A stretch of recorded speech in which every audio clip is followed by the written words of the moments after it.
Alright everyone, सो बेटा last class में मैंने आपको जीओसी पूरा कंप्लीट करा दिया था। आज डिस्कशन करेंगे इंटरमीडिएट। राइट, इंटरमीडिएट क्या होते हैं और इनका इंपॉर्टेंस क्या है। तो देखो, जब भी आप केमिकल रिएक्शन कराते हो तो कैसे होता है, बड़ा बेसिक सा बात है कि chemical reaction occurs by collision.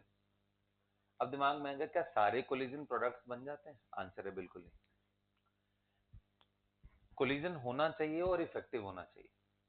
Effective का मतलब क्या है कि देखो, जब भी दो मॉलिक्यूल जो अपने आप में एक इंडिपेंडेंटली एग्जिस्ट कर सकते हैं, जैसे nitrogen and hydrogen, H2 HH bond के साथ स्टेबल है, नाइट्रोजन NN बॉन्ड के साथ स्टेबल है, जब ये नजदीक आएंगे तो इनके बीच में अट्रैक्शन नहीं बल्कि रिपल्शन होगा। ये जो रिपल्शन है, इसको क्रॉस करके जब ये एक दूसरे को कोलाइड करेंगे, गैसियस मॉलिक्यूल जब कोलाइड करेंगे, तो क्या इससे प्रोडक्ट बन जाएगा? आंसर है नहीं। भाई, कोलिजन इतना इंपैक्टफुल होना चाहिए कि इनके अपने ओल्ड बॉन्ड टूट जाए, एच एच का बॉन्ड टूट जाए, एन एन का बॉन्ड टूट जाए, ताकि एन फ्री हो जाए, एच फ्री हो जाए। जब वो एटॉमिक फॉर्म में फ्री हो जाएंगे तो एन एच के साथ कंबाइन करके क्या बनाएगा? NH3। और इस वजह से आपने देखा होगा नाइट्रोजन एंड हाइड्रोजन, इनको रिएक्ट कराने के लिए हमें बहुत हाई टेम्परेचर लेके आना पड़ता है। और इसीलिए एक हैबर्स प्रोसेस है, एक साइंटिस्ट हैं जिन्होंने पर्टिकुलरली इसको लोअर टेम्परेचर का मतलब ये बिल्कुल भी नहीं है कि वो रूम टेम्परेचर के आसपास। लोअर टेम्परेचर का मतलब पहले अगर आप कैटलिस्ट का यूज ना करो तो वो रिएक्शन बहुत हाई टेम्परेचर पे होता है, 1500 2000 डिग्री सेल्सियस पे। और उसी रिएक्शन को अगर आप 500 600 डिग्री सेल्सियस पे लेके आ गए यूजिंग सम कैटलिस्ट, तो ये अपने आप में एक अचीवमेंट है। तो इसके लिए उनको नोबेल प्राइज के लिए भी नॉमिनेट किया गया था, और ये एक बहुत बड़ा अचीवमेंट था। तो इनमें भी अगर आप देखो तो N2H2 एक इफेक्टिव एनर्जी से कोलाइड कर रहे हैं ताकि उनके ओल्ड बॉन्ड ब्रेक हो रहे, नए बन रहे हैं। आगे जाकर के आप पढ़ोगे, एक टॉपिक है केमिकल काइनेटिक्स, तो वहां पे और आपको पता चलेगा कि इसके अलावा भी एक फैक्टर होता है प्रोडक्ट बनने के लिए, वो है राइट ओरिएंटेशन में कोलिजन होना चाहिए। इम्पैक्टफुल तो रहना चाहिए, एनर्जी इतनी रहनी चाहिए कि वो एक्टिवेशन का बैरियर क्रॉस कर जाए। उसके साथ साथ और क्या इंपॉर्टेंट चीज है? ओरिएंटेशन। तो इन सारे बातों का हम ध्यान रख करके प्रोडक्ट्स पे हम फोकस करेंगे काइनेटिक्स के अंदर। फिलहाल अभी क्या करना है हमें, तो देखो, रिएक्शन को मोटे तौर पे हमें ये समझना है कि वो कितने स्टेप में कंप्लीट हो रहा है। तो कुछ रिएक्शन होते हैं जो एक ही स्टेप में हो जाते हैं, मतलब रिएक्टेंट्स हैं, आपस में कोलाइड किया, सीधा प्रोडक्ट बन गया। कुछ ऐसे रिएक्शन है जो आपस में कोलाइड किए और बीच में कुछ ऐसे स्पीशीज वो प्रोड्यूस किए जिनका लाइफ स्पैन बहुत कम है, नैनो सेकेंड, माइक्रो सेकेंड, इतने कम लाइफ स्पैन के वो स्पीशीज क्रिएट हुए। एंड जैसे ही वो प्रोड्यूस हुए उसके इमीडिएटली बाद वो कन्वर्ट होकर के प्रोडक्ट्स में चले गए।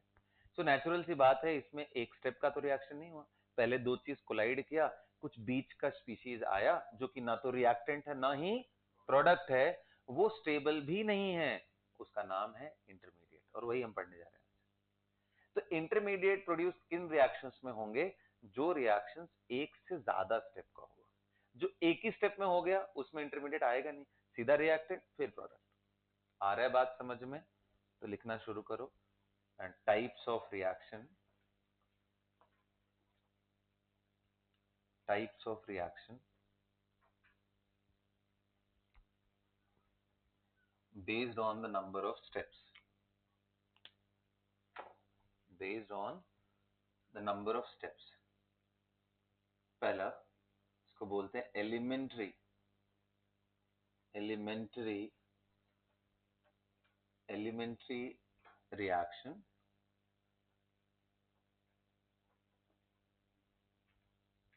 या फिर सिंगल स्टेप रिएक्शन।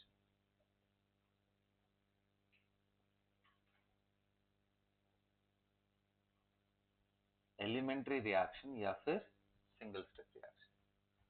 तो बेटा मैं ऐसे रिएक्शन की बात कर रहा हूं, एलिमेंट्री रिएक्शन या सिंगल स्टेप रिएक्शन ऐसे रिएक्शन होते हैं जिनमें कोई इंटरमीडिएट प्रोड्यूस नहीं होता है, जो एक ही स्टेप में कंप्लीट हो जाते हैं। लिखो, those reaction which occurs in single step।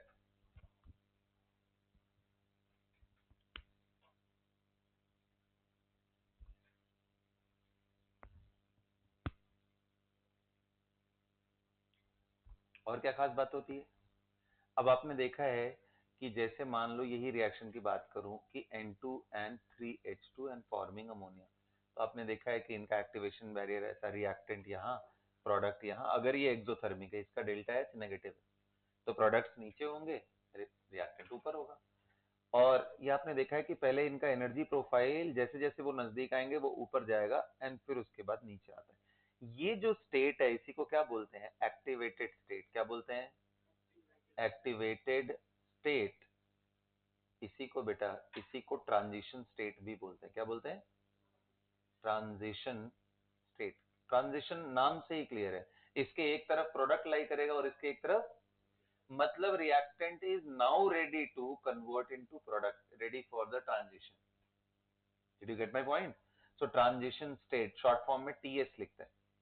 तो एलिमेंट्री रिएक्शन आर दोज जहां पे एक टीएस आए, सिंगल टीएस आए। लिखो, in elementary reaction there will be single transition state, single transition state,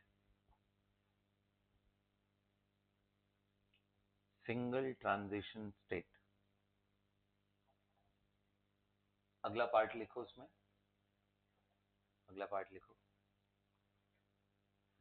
अब क्वेश्चन ये आता है कि सर इस ऐसे केस में हम प्रोडक्ट कैसे डिसाइड करें? मान लो अगर एक से ज्यादा प्रोडक्ट बनने का पॉसिबिलिटी हो कहीं पे भी, ऑर्गेनिक रिएक्शंस ऐसे होंगे जहां पे आपको एक से ज्यादा प्रोडक्ट आएगा, ट्रांजिशन स्टेट एक ही देखने को मिलेगा, फिर हम कैसे डिसाइड करें?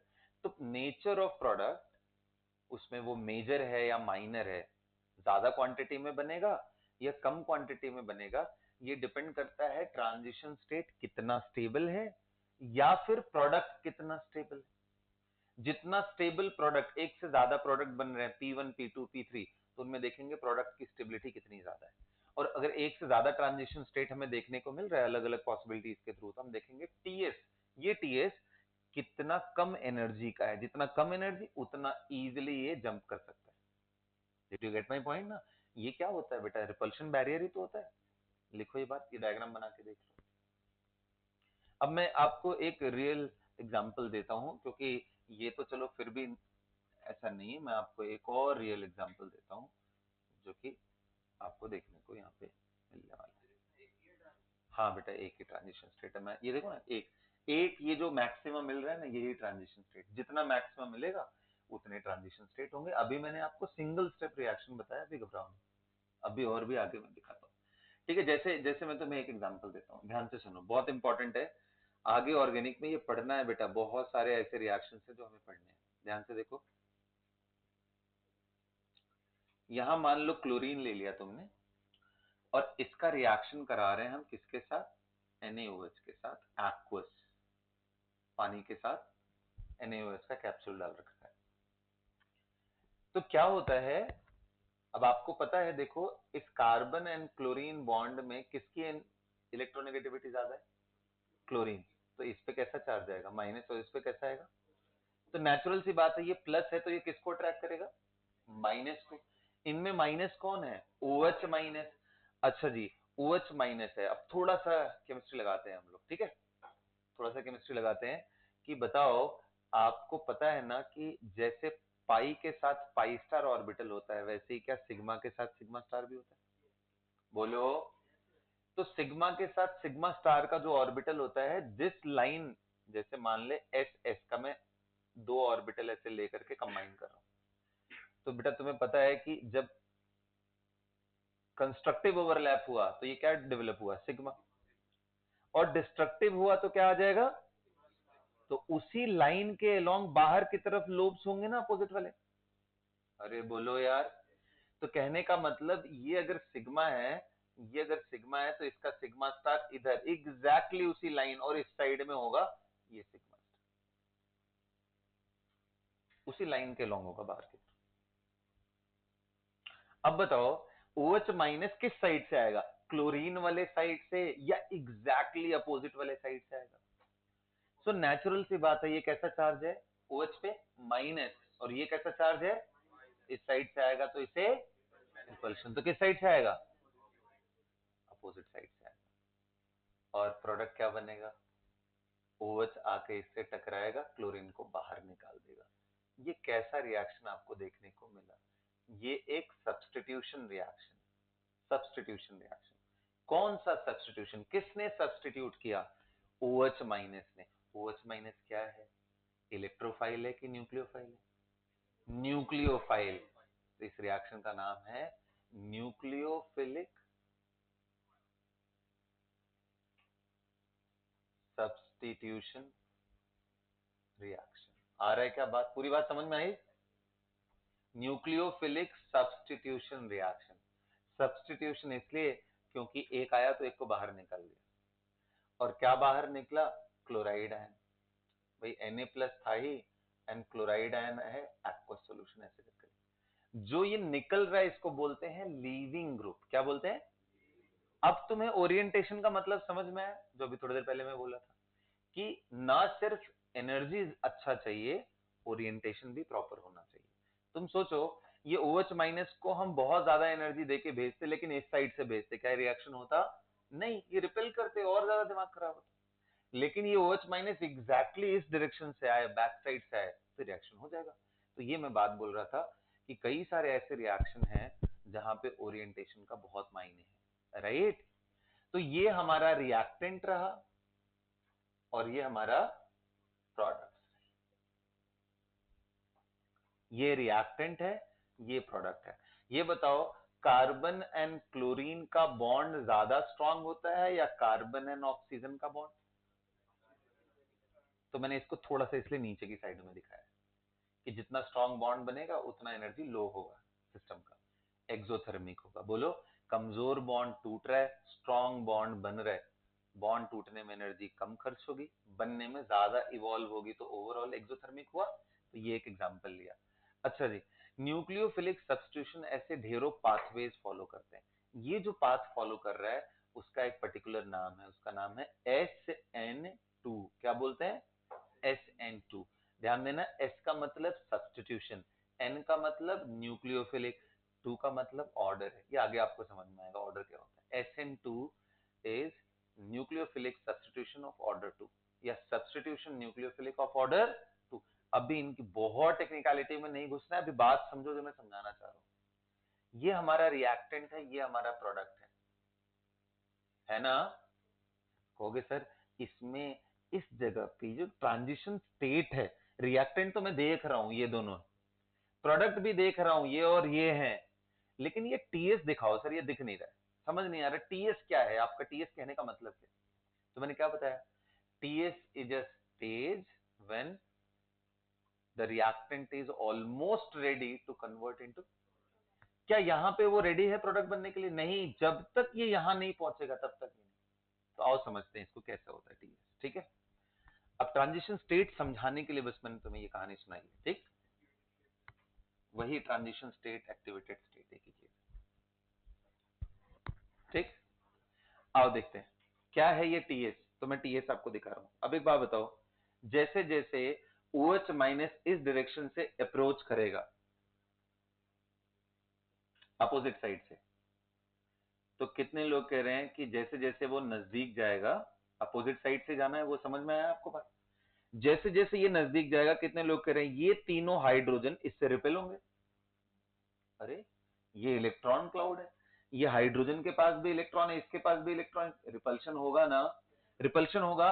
तो एक तरह से ऐसे समझो जैसे इस साइड से अच्छी खासी तेज हवा चल रही है, और ये अम्ब्रेला इस साइड में ऐसे ओपन है। बताओ अगर उस पर प्रेशर लगेगा तो अम्ब्रेला धीरे धीरे धीरे धीरे स्ट्रेट होगा। तो ये जब स्ट्रेट होता है ना, बिल्कुल स्ट्रेट, ये वाले फॉर्म में,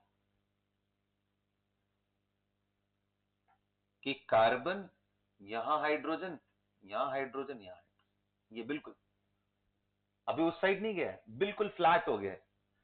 जैसे ही होगा ये ऑलमोस्ट ये बॉन्ड बनने वाला होगा OH के बीच, और ये बॉन्ड टूटने वाला होगा, इसको टूटने के स्टेज, ये माइनस और इस पे कैसा चार्ज प्लस। ये बॉन्ड टूटने टूटने वाला है और ये बॉन्ड, अच्छा ये क्यों टूट रहा है, क्योंकि ये कहां अटैक कर रहा है, इसके एंटी बॉन्डिंग सिग्मा स्टार में। सिग्मा स्टार में करेगा तो सिग्मा बॉन्ड टूटेगा, जैसे पाई स्टार में करता है तो कौन सा बॉन्ड टूटता है, पाई। वैसे सिग्मा स्टार में करेगा तो कौन सा टूटेगा, ये अगर बॉन्ड लगभग टूटने वाला है, लगभग ब्रेक होने वाला है, तो उसको मैंने ऐसा दिखा दिया। बोलो, अब इसके इमीडिएट अगला मोमेंट ही कितने लोग कह रहे हैं, ये इससे चिपकेगा, ये निकल जाएगा। अगला मोमेंट कौन सा है, वो जो मैंने आपको बनाया है कि ये OH आ गया, now this is my dear, यही प्रोडक्ट है, ये Cl माइनस निकल गया। ये जो स्टेज है ना, दिस वन, इसी को बोलते हैं ट्रांजिशन स्टेट। क्या है, समझ में आ गया TS कैसा होता है देखने में। तो यहाँ पे आने के बाद ऐसा है कि इसके बाद इमीडिएटली चेंज हो रहा है, यही ट्रांजिशन स्टेट है, यही एक्टिवेटेड स्टेट है। और इसकी एनर्जी और इसके एनर्जी का गैप ये वाला है, जिसको हम एक्टिवेशन एनर्जी बोलते हैं। एक्टिवेशन कौन सा, हाँ तीनों एक ही प्लेन में हो जाएंगे, क्योंकि एक प्लेन होने के बाद इधर, क्योंकि अगर इधर इंक्लाइंड है तो वो रिएक्टेंट की तरफ ज्यादा है, उस साइड चला गया तो प्रोडक्ट की तरफ ज्यादा है। बिल्कुल बीच में है तो ना तो वो रिएक्टेंट है ना तो वो बीच में एक। क्या ये रियल स्टेट है, क्या हम इसको पकड़ सकते हैं कि ऐसा दिखेगा, बिल्कुल नहीं। ये एक हाइपोथेटिकल स्टेट है, हमारा ऐसा सोचने का तरीका है कि जब ऐसे आ रहा होगा तो ऐसा कुछ हुआ होगा फ्लिप होने से पहले। अरे बोलो, अब बताओ, अगर मैं इसको स्टेबल बनाता जाऊं, ज्यादा स्टेबल, अब ज्यादा स्टेबल कैसे बनेगा, तो बताओ, यहाँ प्लस है, यहाँ माइनस है, यहाँ माइनस है, मैं इस पे और प्लस चार्ज क्रिएट करूं तो स्टेबल बन सकता है क्या, तो उसके लिए ये हाइड्रोजन हटा के इलेक्ट्रॉन विड्रॉइंग ग्रुप डाल दूंगा मैं, यहाँ सी डबल बॉन्ड हो, नाइट्रो ग्रुप ऐसे डालूंगा तो यहाँ ज्यादा प्लस आएगा। ज्यादा प्लस आएगा तो जल्दी अट्रैक्ट करेगा, ये एनर्जी और प्लस माइनस होने की वजह से कम हो जाएगी, कम होगी तो ये जो हाइट थी ट्रांजिशन स्टेट की वो नीचे आ जाएगी। क्वेश्चन आएगा किसमें फास्टर जाएगा, जिसका ये हाइट नीचे हो उसके रेट फास्ट होता है। क्या ये बात पढ़ा है हम लोगों ने पहले, तो जितना ट्रांजिशन स्टेट एक्टिवेशन एनर्जी का लेवल कम होगा उतना वो फास्ट जाएगा। तो ऐसे कंपेरेटिव क्वेश्चंस आएंगे कि बता, ये लिया है, ये लिया है, ये मॉलिक्यूल लिया है, अब बताओ कौन फास्ट जाएगा रिएक्शन करने के लिए NaOH के साथ। तो उसमें यही सारे पैरामीटर्स हमें देखने पड़ेंगे। ठीक है, समझ आया सिंगल स्टेप का। तो ये लिख लो, दिस इज SN2, एग्जाम्पल में लिखो SN2, एग्जाम्पल में लिखो SN2, बिल्कुल ऐसे ही लिखना जैसे मैंने लिखा है SN2, ब्रैकेट में इसका पूरा नाम लिखो, सब्स्टिट्यूशन न्यूक्लियोफिलिक ऑफ ऑर्डर 2। मैं किसका एग्जाम्पल लिखवा रहा हूं, एलिमेंट्री रिएक्शन का, सिंगल स्टेप का एग्जाम्पल लिखो, SN2 ब्रैकेट में लिखो, substitution nucleophilic of order 2 is an example of what, elementary reaction, and transition state will look like this, ये लिख लो, ये ट्रांजिशन स्टेट है, ये रिएक्शन दिखा के ऐसे लिख लो, पूरा लिख लो कहानी।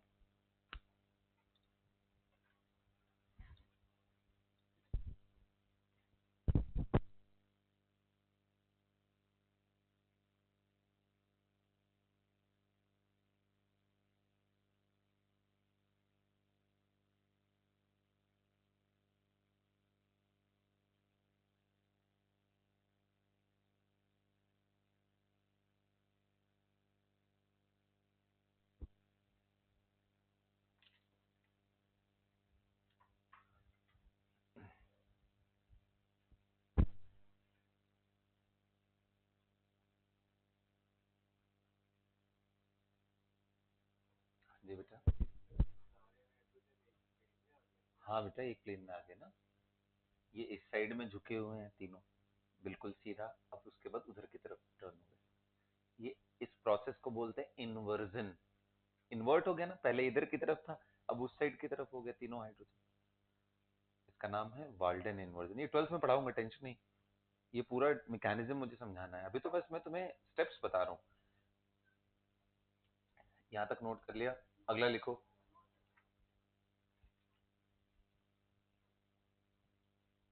अभी तो मैं तुम्हें ये सारे टर्म्स इंट्रोड्यूस करवा रहा हूँ, ट्रांजिशन स्टेट क्या है, सिंगल स्टेप क्या है, नोट कर लिया बेटा? चलिए अब अगला हेडिंग डालिए, कॉम्प्लेक्स रिएक्शन। तो पहला मैंने आपको कौन सा बताया, एलिमेंट्री रिएक्शन, दूसरा लिखो कॉम्प्लेक्स रिएक्शन, और उसका दूसरा नाम है मल्टी स्टेप रिएक्शन। तो अब नाम से ही क्लियर हो गया कि ऐसे रिएक्शन जो एक से ज्यादा स्टेप्स में कंप्लीट होता है। लिखो, those reaction, those reactions those reactions which complete those reactions which completes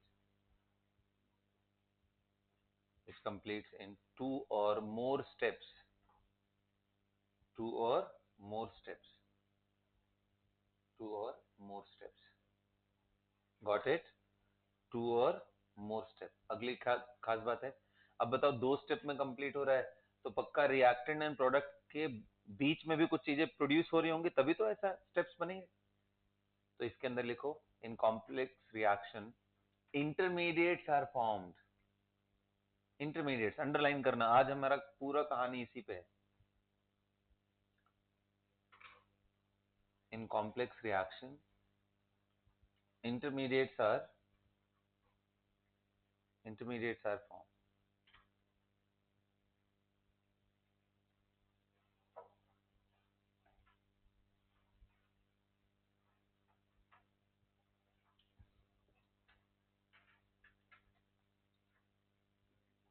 Intermediates are formed. Okay? अभी तो अब अगला पॉइंट ये लिखो, इंटरमीडिएट्स होते क्या हैं? क्या होता है? they are produced during the course of reaction. They are unstable species. They are produced during the course of a reaction. They are neither reactant nor product. They are neither reactant nor product.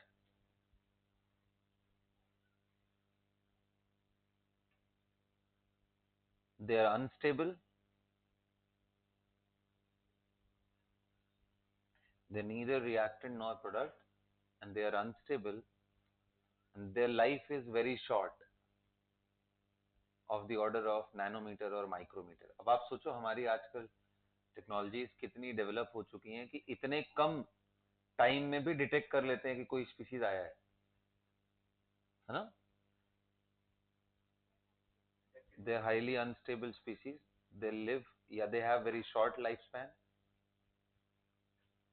They have very short life span. आप लिख सकते हो nanometer, as small as nanometer. हाँ, nanosecond बोल रहा हूँ, nanometer बोला क्या? जी जी जी, sorry, nanosecond, nanosecond to microsecond, nanosecond to microsecond. देख लिया ना, इतना कम भी हो सकता है। ओके, तो अब एक बात बताओ, ऐसे रिएक्शंस में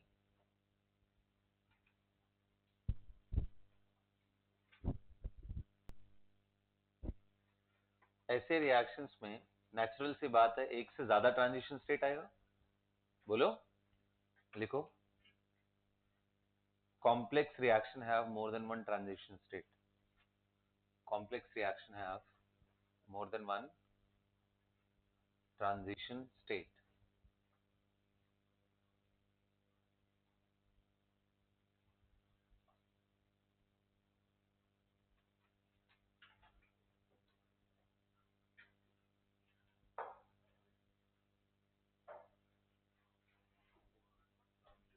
हाँ जी, more than one transition state. अब एक एग्जांपल के थ्रू मैं तुम्हें समझाता हूँ। एग्जांपल क्या है? An example is SN1 reaction. कौन सा? SN1, substitution nucleophilic of order 1। इसका फुल फॉर्म यही है, सब्स्टिट्यूशन न्यूक्लियोफिलिक, या सिंपली बोला जाता है न्यूक्लियोफिलिक सब्स्टिट्यूशन ऑफ ऑर्डर 1। एक ही बात है। लिखो SN1। अब मैं आपको दिखाता हूं कि क्या बनता है उसमें ना। अब देखना, ध्यान से देखना, ध्यान से देखना। यहां देखो हमारे पास एक मैं कंपाउंड ले रहा हूं, CH3, CH3, CH3, यहां Cl ले ले, और इसको सिर्फ और सिर्फ मैंने पानी डाला है, कुछ नहीं किया है इसके अलावा, only water, only water. You know what will be the product? The product will be, अब मैं यहाँ स्टीरियो केमिस्ट्री नहीं दिखाऊंगा, नॉर्मली ऐसे लिखूंगा, OH प्लस,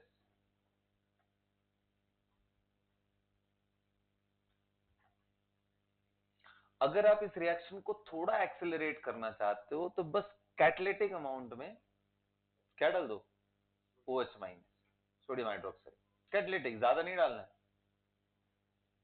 तो अब कहोगे सर ये हुआ कैसे, मैं थोड़ा सा मतलब catalytic amount OH minus add करूंगा, स्लाइटली लो टेम्परेचर रखूंगा। अब इसके पीछे कुछ कारण है। तो अब ये जो HCl बन रहा था ये क्या बन जाएगा फिर, Cl माइनस, क्योंकि OH माइनस HCl के साथ रिएक्ट करके क्या बना देगा, H2O, and Cl minus will reproduce OH minus. आप चाहो तो यहाँ NaOH लिख सकते हो, एक्वस, कोई बात नहीं, मतलब ये ज्यादा रहना चाहिए, ये कम नहीं बेटा, बहुत ही नॉमिनल चेंजेस आते हैं, लो टेम्परेचर ही रख रहा हूँ मैं, ठीक है। आओ चलो पहले सिखा लेता हूँ फिर बात करते हैं इस पर, ठीक है। देखो, तो अगर इस बार ही अगर आप देखोगे तो होता क्या है, कितने लोगों को ये समझ में आ रहा है कि sir carbon and chlorine partial negative charge यहां रखा हुआ है, और हमें पता है कि पार्शियल नेगेटिव है, तो इसके चारों तरफ वाटर का लेयर बन सकता है, कौन सा लेयर, आयन डाइपोल वाला, तो माइनस है, ये डाइपोल है, वाटर का भी डाइपोल है, तो वाटर का डाइपोल बोलो इससे कौन कौन सा एंड आएगा, HOH, इसको पार्शियल पॉजिटिव, इसको पार्शियल। मैं इसको ना नॉर्मली इसी चीज को मैं ऐसे दिखाना चाहता हूँ, कोई दिक्कत, भाई ये तरीका है ना दिखाने का डाइपोल को, ये प्लस, तो अच्छा इसकी तरफ कौन अट्रैक्टेड होगा, माइनस है, माइनस कौन सा समझ में आ रहा है,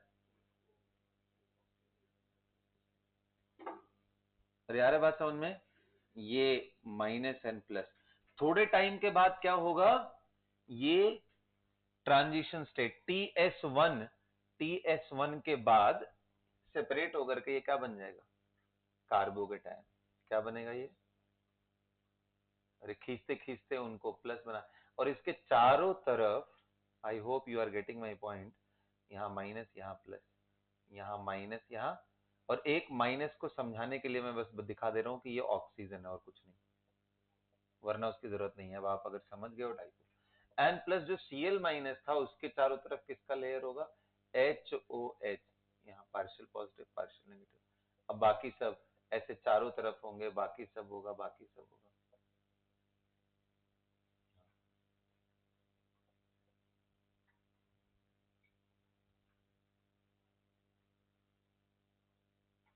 ये क्या बन गया, कार्बोकेटायन, कार्बोकेटायन बना TS1 के बाद। अगला जो स्टेप होता है, नेक्स्ट स्टेप, उसके अंदर बहुत लो टेम्परेचर पे लिया है, तो ये जो OH माइनस है that attach with this, and ये TS2 आएगा, and it will become CH3 CH3 CH3 and OH। तो कितने स्टेप का हुआ, दो स्टेप। प्रोडक्ट क्या था, ये, रिएक्टेंट कौन है, ये, और ये, बीच में क्या पैदा हुआ, ये, जिसका नाम क्या है, कार्बोकेटायन। क्योंकि सर एक बात बताओ, सारा कहानी वैसे ही है, पिछले वाले में आपने TS से गुजार दिया, इस बार आपने कार्बोकेटायन बना दिया, ये क्या मतलब है।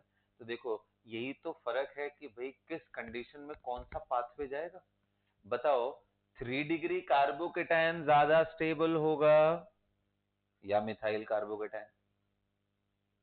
कौन सा कार्बोकेटायन ज्यादा स्टेबल है? तो लगाओ, आप जीओसी के इफेक्ट्स लगाओ, मेरे को बताओ इन दोनों में आपने जो भी अभी तक पढ़ाई किया है उसके हिसाब से कौन केटायन ज्यादा स्टेबल? नीचे वाला। 3 3 6 3 9 hyper conjugating structure and inductive effect सब इसको मिल रहा है, इसको कुछ नहीं मिल रहा है। ये बन सकता है, इसलिए बन गया। दूसरा, कितने लोग कह रहे हैं कि सर यहाँ कोई हिंड्रेंस नहीं दिख, मतलब सॉरी, पिछले वाले में कोई हिंड्रेंस नहीं था, जब CH3 कहने का मतलब सिर्फ HHH है और OH माइनस जब आ रहा है तो धीरे धीरे धीरे धीरे ये आगे की तरफ जा रहा है, ये सुनो, धीरे धीरे ये आगे की तरफ जा रहा है and that's how the reaction is going. लेकिन यहाँ ऑलरेडी इतने भारी भरकम ग्रुप है, OH माइनस को पास आने ही नहीं देंगे, तो पहले ये टूट जाएगा, उसके बाद OH माइनस प्लस के साथ अब अट्रैक्ट हो सकता है। जब तक ये न्यूट्रल है तब तक इस साइड से तो आने नहीं दे रहा है। ये तीन भी बड़े बड़े ग्रुप हो गए, इनको आने में थोड़ी तकलीफ है, इसलिए ये SN2 से ना जा करके कैसे जाता है। चलो फिलहाल मैं जैसा बोल रहा हूँ कि डिटेल में हमें SN1 SN2 +2 में ही पढ़ना है अल्काइल हैलाइड के अंदर। अभी तो बस मैं आपको समझा रहा था मल्टीपल स्टेप क्या होते हैं, इंटरमीडिएट क्या होते हैं, समझ आया? अब कहोगे सर इंटरमीडिएट क्या सिर्फ कार्बोकेटायन है? नहीं बेटा, बहुत सारे इंटरमीडिएट है, अभी तो मैं आगे वही पढ़ना है। Carbocation, carbanion, radical, carbene, nitrene, benzyne, अरे बस समझ में, इस तरह के सारे रेडिकल्स, सॉरी, सारे तरह के इंटरमीडिएट आएंगे और हमें उन्हीं को पढ़ना है कि वो कैसे बनते हैं, उनका रिलेटिव स्टेबिलिटी क्या है और उनसे हम प्रोडक्ट कैसे डिसाइड करते हैं। Is that clear? तो आप इसका एग्जांपल लिखो कॉम्प्लेक्स रिएक्शन का। अब इसमें सोचो, आप अगर रिएक्शन प्रोफाइल आपको दिखाना हो, इस साइड एनर्जी और इस साइड रिएक्शन प्रोग्रेस या कोशेंट जिसको बोलते हैं, रिएक्शन कोशेंट कैसे दिखाएंगे? तो यहां रिएक्टेंट था, यहां से पहले ये ऊपर गया एंड कार्बोकेटायन बना, एंड कार्बोकेटायन जो बना उसने OH माइनस को अच्छे से अट्रैक्ट किया, रिलेटिवली अट्रैक्शन है, तो इसका जो TS होगा वो छोटा सा होगा और फिर यहां जाके प्रोडक्ट बन रहा है। तो ये TS1 था और ये TS2 था। ये क्या था फिर? यही इंटरमीडिएट था, ये तो प्रोडक्ट, ये इंटरमीडिएट कौन था? कार्बोकेटायन। समझ में आया? That's how it is shown. So write down the example, SN1 is the example. Write it down.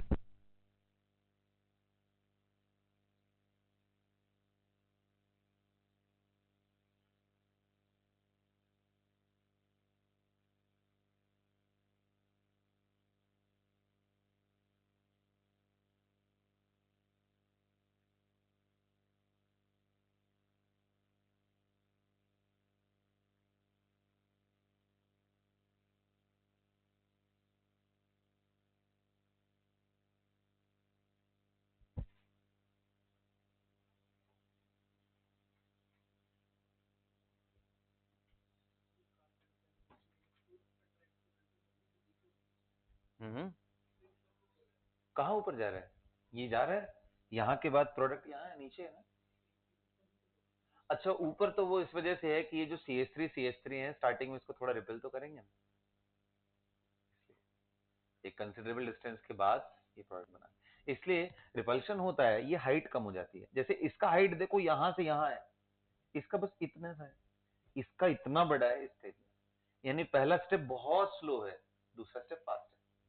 ये भी देख के आप बता सकते हो कि अगर मल्टीपल स्टेप के रिएक्शन हो तो कौन सा स्टेप फास्ट है, कौन सा स्टेप, वो बड़ा सिंपल है, जिसका हाइट जितना ज्यादा, जहां से वो शुरू कर रहा है उतना वो स्लो होगा। तुम पहाड़ की तरह समझो, जितनी ऊंची पहाड़ियां हो गई उतना डिफिकल्टी होगा ना तुम्हें क्रॉस करने में उसको। तो it is just like that only, okay. और ये किस चीज का माउंटेन है? पोटेंशियल मैप है। Higher the potential energy difficult will be to cross that. Example is SN1 nucleophilic substitution of order 1। आप एग्जाम्पल लिख लो एंड लिख लो it is a 2 step reaction. यहाँ पे कितने स्टेप का रिएक्शन हो रहा है? 2 स्टेप। अगेन ये स्टेप्स डिपेंड करते हैं रिएक्टेंट लिए क्या है बेटा, तो 3 स्टेप के भी हो सकते हैं, ठीक है। 3 स्टेप के भी हो सकते हैं। तो SN1 का सबसे कैरेक्टरिस्टिक फीचर क्या है? Carbocation intermediate is formed. लिखो ये बात, कार्बोकेटायन इंटरमीडिएट इज फॉर्म्ड। देखिए मैंने रिएक्टेंट लिखा है, इधर प्रोडक्ट लिखा है, पहले ये लिखना है। और ये क्या मैंने बनाया है, इसी जो पाथवे है ना, ये जो मैंने तुम्हें स्टेप बाय स्टेप दिखाया है, इसी को मैकेनिज्म बोलते हैं। यही रिएक्शन मैकेनिज्म, कैसे हो रहा है ये चीज, यही क्या है बेटा, रिएक्शन मैकेनिज्म।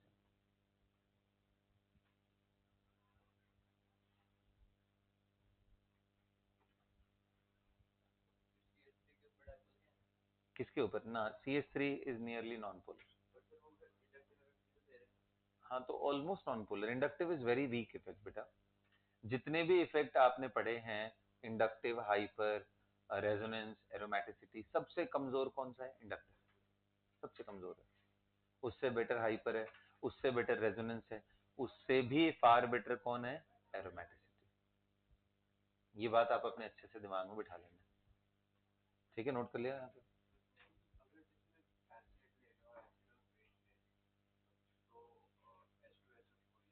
हाँ हाँ होगी, बहुत छोटा होगा ये चीज, ये जो इतनी हाइट है ये बहुत छोटी हो जाएगी, ये हाइट छोटी हो जाती है।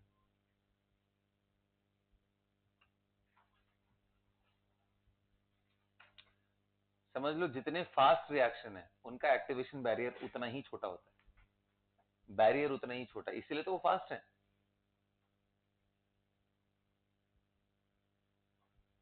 कईयों में टेंडिंग टू जीरो होता है। ठीक है, कर लिया आप लोगों ने? लिखो, SN1 is a two-step reaction, and in this carbocation intermediate is formed. Carbocation inter, ध्यान देना बेटा, ग्राफ बहुत ध्यान से बनाना, बल्कि मैं कहूंगा इसको और ऊपर कर लो तुम। ये जो TS1 है अपने नोटबुक में ढंग से दिखाओ, ताकि पता चलना चाहिए कि ये पहला कितना डिफिकल्ट स्टेप था। हाँ जी, ये इस स्टेप के लिए ये वाली, इस स्टेप के लिए ये वाली। जब एक से ज्यादा स्टेप का रिएक्शन है तो एक से ज्यादा थ्रेशोल्ड एनर्जी भी होगी। ओवरऑल पूछना चाहो तो सबसे बिगेस्ट बैरियर, सबसे बिगेस्ट बैरियर क्रॉस कर जाए आराम से पहुंचेगा। ठीक है बेटा, यहां तक समझ में आया सभी को? ठीक है। हाँ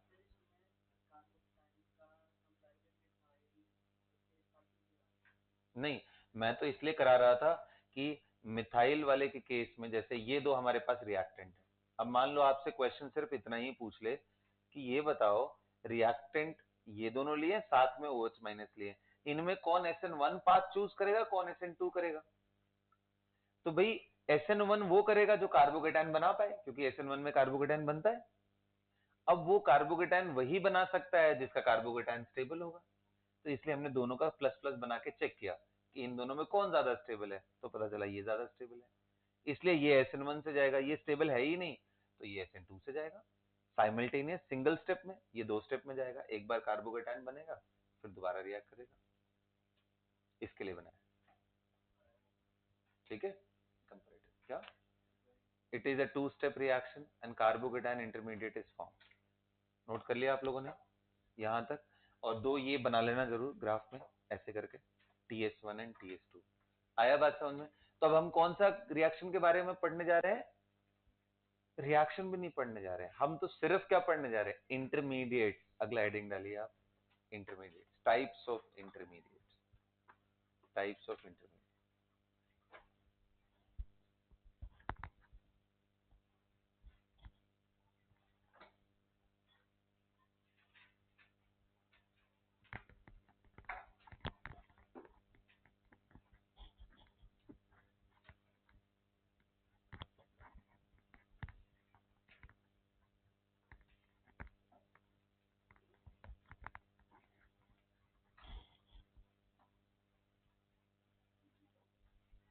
टाइप्स ऑफ इंटरमीडिएट, सबसे पहला लिखो, free radical. Free radical.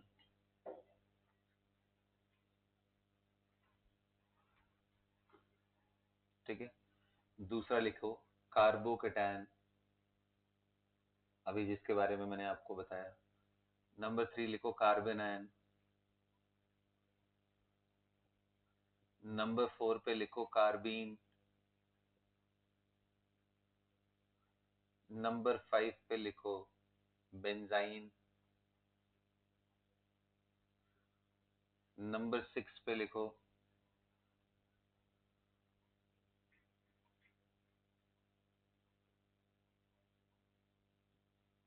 नाइट्रीन। Free radical, carbocation, carbon ion, carbene, benzene, नाइट्रीन। इतने तो हमें पढ़ने हैं, उनमें भी मेनली ये पढ़ने हैं फर्स्ट 4। फिफ्थ का भी है बट उतना डिटेल नहीं है। 6 तो बस नाम सुना के छोड़ देना है। इसके अलावा भी है रेडिकल कार्बन आयन, ऐसा इंटरमीडिएट जिसमें रेडिकल भी दिखाई दे, कार्बन आयन भी दिखाई दे। और भी हो सकते हैं लेकिन ये मेजर हैं जो आपको समझना है। यानी पूरी 11th एंड 12th, पूरे ग्रेजुएशन फिनिश होने तक इतने ही इंटरमीडिएट आपको देखने। 11वीं 12वीं के बाद आगे ग्रेजुएशन करोगे और केमिस्ट्री एज अ डिसिप्लिन लेके अगर आगे पढ़ते हो किसी भी स्ट्रीम के अंदर, तो ये इंटरमीडिएट मोस्टली आपको पढ़ने हैं। That's it, got it. अब समझते हैं फ्री रेडिकल्स या रेडिकल्स क्या होता है। हेडिंग डालो, फ्री रेडिकल्स क्या होता है। जैसा मैंने बताया बेटा, इंटरमीडिएट सारे के सारे कैसे होते हैं, अनस्टेबल होते हैं। ओके, तो उसमें अब पहला स्टार्ट करो, फ्री रेडिकल क्या है। तो रेडिकल किससे बोलते हैं, देखो रेडिकल बोलते हैं उसको जिसपे अनपेयर्ड इलेक्ट्रॉन। कैसे स्पीशीज, अब पूछा जाए कि ये कहीं से फॉर्म होते हैं क्या, बिल्कुल होते हैं। कैसे फॉर्म होते हैं, बॉन्ड किस तरह से टूटने पे रेडिकल बनते हैं, होमोलाइसिस से। ये बताओ, ए एंड बी के बीच में नॉर्मल बॉन्ड हो और आप चाह रहे हो कि नहीं यार मेरे को ना A dot and B dot चाहिए, तो हमें कैसा बॉन्ड तोड़ना पड़ेगा, होमोलाइसिस। होमोलाइसिस कैसा बॉन्ड ब्रेकिंग को बोलते हैं, होमोलाइसिस। होमोलाइसिस किसको बोलते हैं, जिसमें बॉन्ड ऐसे टूटे कि अपना अपना इलेक्ट्रॉन दोनों लेके चले जाए। होमोलाइसिस से क्या बनता है, रेडिकल। अब अगर मान लो ये मैं HCl ले लूं, HBr ले लूं, HI ले लूं, मान लो HBr ले लिया और यहां लाइट ले लूं, HNu, फोटोन भेज दिया मैंने, कोई सॉल्वेंट नहीं डाला जो कि प्लस को अपनी तरफ माइनस को अपनी तरफ अट्रैक्ट करे।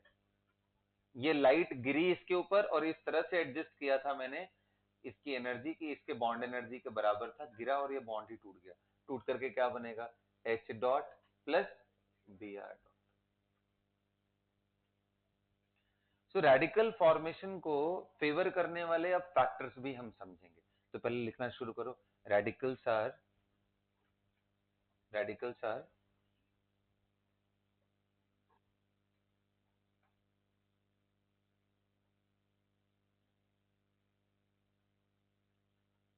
neutral species having unpaired electron, neutral species having unpaired electron। Okay, कैसे फॉर्म होते हैं, ये कैसे फॉर्म होते हैं, हाँ जी, लिखो, they are produced by homolysis, they are produced by homolysis, homolysis. अगला पॉइंट, रेडिकल के पास अनपेयर्ड इलेक्ट्रॉन होंगे क्या, बोलो, है ना, बोलो भाई। तो क्या इन्हें पैरामैग्नेटिक बोल सकते हैं, लिखो, radicals are paramagnetic species, that is they are weakly attracted in magnetic field।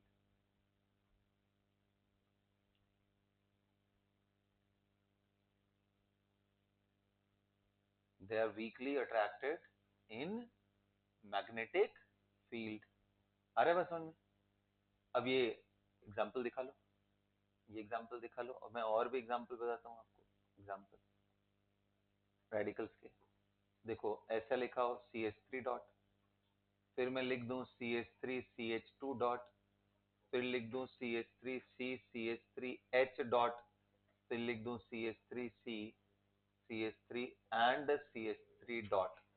ये कौन सा रेडिकल है? Methyl radical. ये कौन सा है? Ethyl radical. या फिर आप इसको क्या 1 डिग्री रेडिकल भी बोल सकते हो क्या? क्या प्राइमरी रेडिकल भी बोल सकते हो क्या? बोलो बेटा। सिमिलरली कितने लोग कह रहे हैं ये आइसोप्रोपाइल रेडिकल है, या फिर इसको 2 डिग्री रेडिकल बोल सकते हैं, और ये 3 डिग्री रेडिकल। बोलो। ये सारे रेडिकल ही तो है। और रेडिकल Br डॉट रेडिकल है। क्या NO2 रेडिकल है? बताओ। Is NO2 a radical? Tell me. What do you think? Is NO2 a radical? Yes or no? Tell me. Answer is yes. क्या कैरेक्टरिस्टिक है radical? Neutral, having unpaired electron. क्या ये neutral है? हाँ जी। क्या इसके पास अनपेयर्ड इलेक्ट्रॉन है? Bonding करके देखते हैं। N डबल बॉन्ड हो, और कितने लोगों को पता है कि एक डेटिव बॉन्ड 5 इलेक्ट्रॉन में से एक अनपेयर्ड रहेगा? बोलो। तो this is radical. Yes, this is radical. Brown colour का ये रेडिकल ही है, ब्राउन कलर का होता है NO2, पता है आप लोग को? NO2 is a brown colour gas. ठीक है, ये याद रखना, ये बहुत बार पूछा था exam. This is radical. NO2 itself is a radical. मैंने दिखाया नहीं इसको डॉट, आप चाहो तो डॉट दिखा सकते हो। अभी मैंने बॉन्डिंग दिखा दिया तो आप समझ गए। आ गया ना?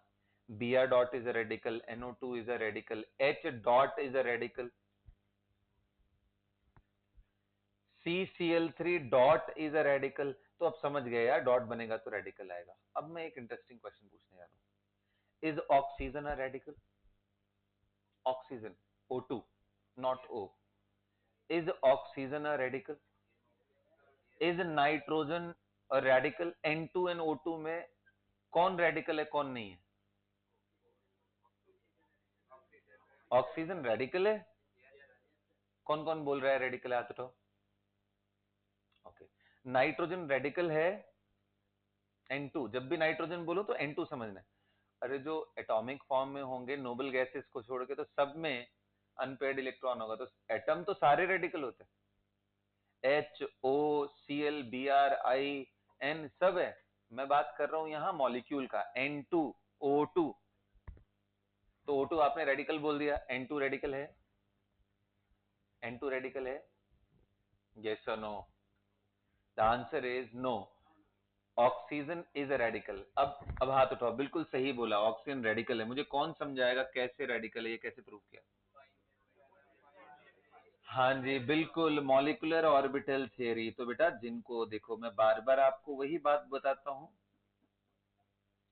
कि आप थोड़ा सा उस टॉपिक को सीरियसली लीजिए। कौन से टॉपिक की मैं बात कर रहा हूँ? Chemical bonding. उसको आप जितना सीरियस लोगे, आप उतना ही अच्छे स्टूडेंट बनोगे केमिस्ट्री के अंदर। ठीक है? तो O2 is a di radical having 2 unpaired electron. और ये पता कैसे चलता है? मॉलिक्यूलर ऑर्बिटल थ्योरी से। कितने इलेक्ट्रॉन है टोटल? 16 है ना? एक ऑक्सीजन मिला के 16 electron. Sigma 1s2, sigma star 1s2। मैं ऊपर की तरफ लिखता जाऊं, sigma star 1s2, sigma 2s2, sigma star 2s। ये क्या कर रहा हूं मैं? ये क्या कर रहा हूँ? Molecular orbital configuration. पता है क्या तुम लोग को? क्या बात है। फिर sigma 2p z2, pi 2p x2 is equal to pi 2p y2, pi star 2p x is equal to pi star 2py। अब जरा चेक कर लेते हैं। 2 4 6 8 10 इलेक्ट्रॉन, 12 और 14 इलेक्ट्रॉन, 15 एंड 16। क्या समझ में आ रहा है? एक एक इलेक्ट्रॉन डालना पड़ेगा क्योंकि इनकी एनर्जी। कितने अनपेयर्ड दिखे? इसलिए बोलते हैं too much oxygen can kill you. You know that? Too much oxygen can kill you. Radicals are dangerous species. तो thankfully diluted oxygen है हमारे पास. Nitrogen nearly 80%, ऑक्सीजन 20% ही एयर में. हाँ, रेडिकल है ना, ये जाके आपके अंदर अलग अलग सेल के जो एटम्स है उनके साथ अटैक करके उनके स्ट्रक्चर को बिगाड़ देगा. तो ये खतरनाक काम कर सकता है. तो इसलिए एक लेवल तक ही ठीक है, हायर प्रेशर एंड इसमें, क्योंकि ये रेडिकल. ठीक है, लिखो ये बात, लिखो. Even oxygen is a radical. Nitrogen नहीं है. आपको समझ में आ रहा है क्यों? क्योंकि नाइट्रोजन के केस में सिर्फ बॉन्डिंग में सारे भर चुके होंगे, है ना, तो कहीं अनपेयर्ड है नहीं. सिंपल सा बात है, न्यूट्रल हो और अनपेयर्ड हो, इतनी बात अगर क्लियर है तो बस वो रेडिकल है. Oxygen is a di radical, दो अनपेयर्ड है उसके पास, डाई रेडिकल. आगे बात समझ में बेटा? क्लियर हुआ? बहुत अच्छी बात है. अब factors which are responsible for homolysis. कौन से ऐसे फैक्टर्स हैं जो होमोलाइसिस प्रमोट करेंगे? कौन से ऐसे फैक्टर्स हैं जो रेडिकल पैदा करेंगे, है ना? कौन से ऐसे फैक्टर्स हैं? लिखो. Factors favouring formation of radicals. हाँ, ये सारे एग्जांपल्स लिखने हैं, इससे तुम लोग को लिखने हैं भाई. लिख लो, लिख लो यार, ये सब सब रेडिकल्स हैं, और लिख लो. सारे रेडिकल, ये सारे फ्रिंज एलिमेंट है. डॉट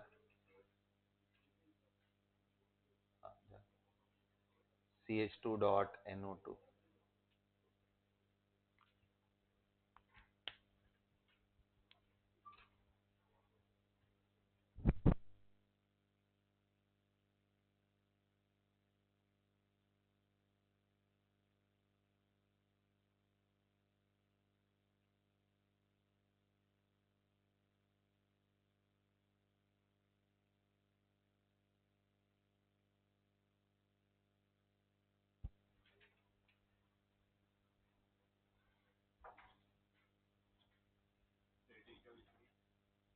किसमें बेटा रेडिकल लिखवाया तो था?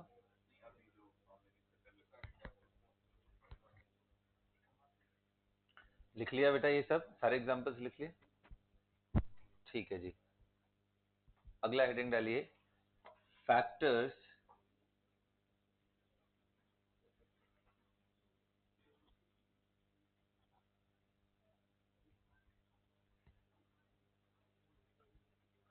फैक्टर्स फेवरिंग रेडिकल फॉर्मेशन और factors favouring homolysis. Factors favouring क्या चीज? होमोलाइसिस या factors favouring formation of radicals. क्योंकि भाई होमोलाइसिस होगा तो रेडिकल बनेगा. ये सुनो. अच्छा जी, तो कौन कौन से फैक्टर है, थोड़ा कुछ गेस करो.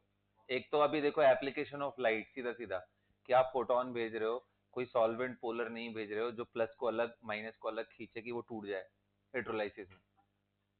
तो होमोलाइसिस से अगर ब्रेक डाउन करेगा तो रेडिकली बनेगा. तो होमोलाइसिस के लिए एक तो लाइट का एप्लीकेशन, और हीट कर दिया, हीटिंग भी तो एक टाइप का एनर्जी सप्लाई करना हुआ. हीट, इलेक्ट्रिक स्पार्क क्रिएट कर दिया, नहीं एकदम से मैंने उसको. So heat, electric spark, light जो मैंने अभी आपको बताया, ultraviolet radiation mainly.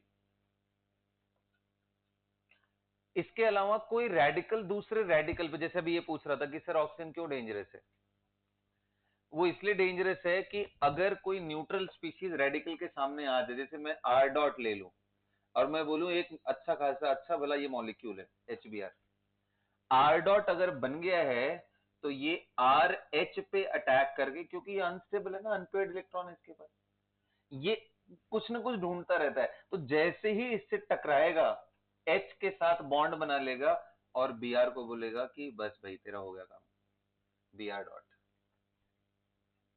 this will attack here and this bond will break. So that is what I have done.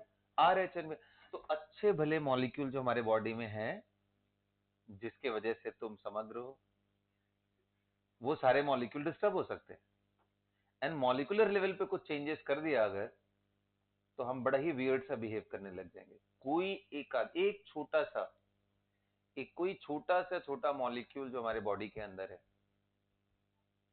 उनमें डिस्टरबेंस क्रिएट करने से हम बड़ा ही वियर्ड तरीके से बिहेव करने लगते। नहीं, आप बताओ, आपके बॉडी में इलेक्ट्रोलाइट कम हो जाए, सब कुछ सही है, अच्छा खासा मसल है आपके पास, बोन डेंसिटी सब कुछ सही है, सिर्फ इलेक्ट्रोलाइटिक इम्बैलेंस कर दे, आपकी हालत खराब हो जाएगी। आपको लगेगा कि आपको घबराहट होने लगेगी, सिग्नल्स अच्छे से काम नहीं करेंगे बॉडी के, सेंसरी ऑर्गन गड़बड़ हो जाएंगे, मतलब हालत खराब हो सकती है। तो एक बैलेंस चाहिए हमें।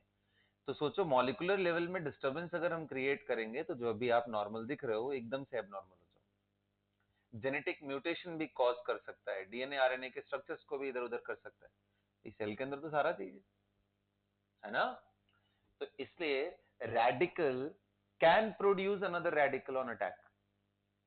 इसने अटैक किया अपने आप को बचाने के लिए, स्टेबल बनने के लिए, लेकिन जैसे इसने एच लिया तो भाई इसको एक ही इलेक्ट्रॉन चाहिए ना इससे बॉन्ड बनाने के लिए, एक छोड़ देगा तो अब इसने बीआर का साथ छोड़ दिया, बीआर ऐसे ही घूम रहा है, एक रेडिकल ने दूसरे रेडिकल को पैदा कर दिया। सो रेडिकल अटैक से भी रेडिकल बनते हैं, और इसमें सबसे फेमस नाम है पेरोक्साइड रेडिकल।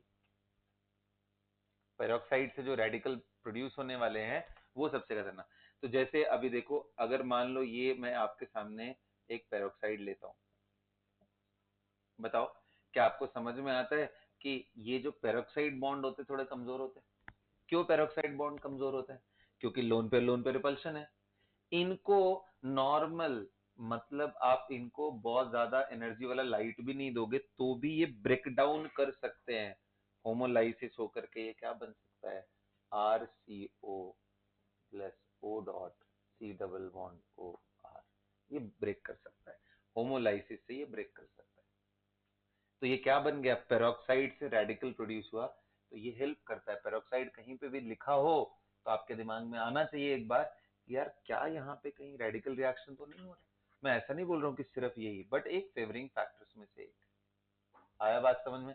तो पहला फैक्टर कौन सा था, हीट। दूसरा कौन सा था, इलेक्ट्रिक स्पार्क।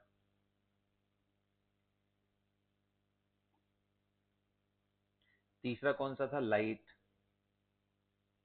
जो हम एच न्यू ऐसे करके देते। पेरोक्साइड, प्रेजेंस ऑफ पेरोक्साइड चौथा है। फिर इलेक्ट्रोनेगेटिविटी गैप भी एक फैक्टर है।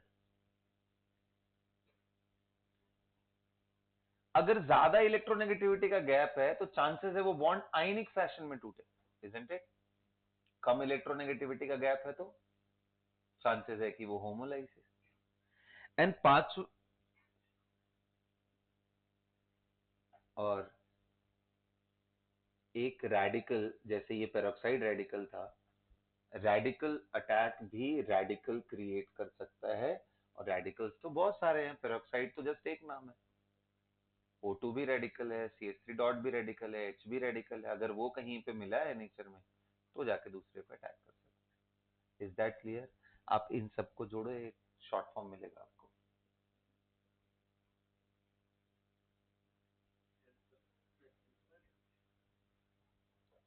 दिख रहा है? इससे आपको याद रहेगा ये, heat, electric spark, light, presence of peroxide, gap of electronegativity and radical. Please write it down, all of these factors. क्या? हाँ करेगा। नहीं तो बस बात यही होती है ना, कौन से बॉन्ड स्ट्रांग है। अब बता, कार्बन हाइड्रोजन का बॉन्ड स्ट्रांग है या कार्बन ब्रोमीन का बॉन्ड? तो इसलिए वो नहीं टूटे। बॉन्ड एनर्जी उसके लिए पढ़ा था ना हम लोगों ने, कि कौन से बॉन्ड स्ट्रांग है कौन से वीक है, इस बात की अंडरस्टैंडिंग। ऐसा होता है, बिल्कुल होता है ये चीज। करेंगे करेंगे, वो लूप बन जाता है, वही करना है हमें, चेन रिएक्शन करते हैं रेडिकल। नहीं बेटा, वो दिखाऊंगा अभी, क्यों घबरा रहे हो, अभी टाइम आएगा, अभी दिखाऊंगा, रिएक्शन दिखाऊंगा इसके। ठीक है, अभी फिलहाल पहले ये नोट करो जल्दी से। फिर अब इसके बाद हमें क्या पढ़ना है, प्रोड्यूस हो गए ना रेडिकल, इनकी रिलेटिव स्टेबिलिटी, एंड फिर रिएक्शन पे आऊंगा तो मैं तुम्हें दिखाऊंगा। अभी रिएक्शन आज ही कराऊंगा, वो खत्म करके फिर, हाँ आज रेडिकल खत्म कर देंगे, कल से हम लोग क्या पढ़ेंगे, carbocation. Peroxide, electronegativity gap, gap of electronegativity. हाँ जी, रेडिकल अटैक का बोलते हैं। लिखो, फटाफट लिखो।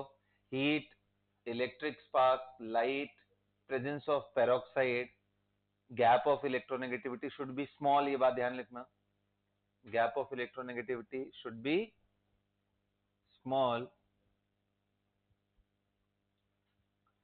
and radical attack, radical attack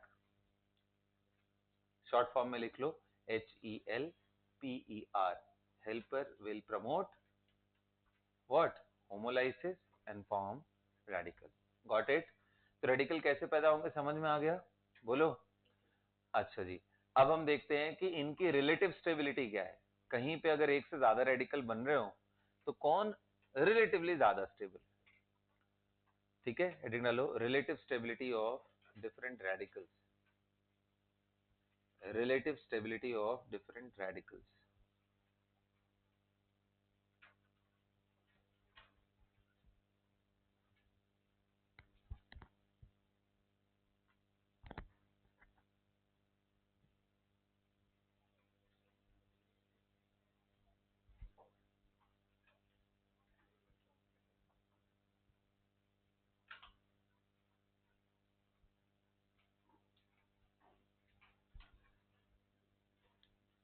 चलो बेटा, अब क्योंकि हमें रेडिकल्स ऐसे तो बहुत सारे बन रहे हैं, बट हमें मोस्टली कौन से वाले पढ़ने हैं, ऑर्गेनिक वाले, जो ऑर्गेनिक मॉलिक्यूल्स के अंदर बन रहे होंगे, कार्बन कंटेनिंग रेडिकल्स के बारे में। तो मैं सीधा क्वेश्चन पे आता हूँ। आई होप आप लोग इतने समझदार हो कि थोड़ा बहुत तो आप आंसर निकाल ही दोगे। बताओ, इनमें आपको क्या लगता है रिलेटिवली कौन ज्यादा स्टेबल है?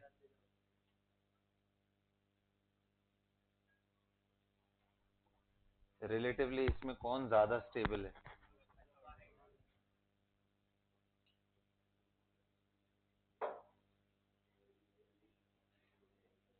बताओ रिलेटिव स्टेबिलिटी, बोलो।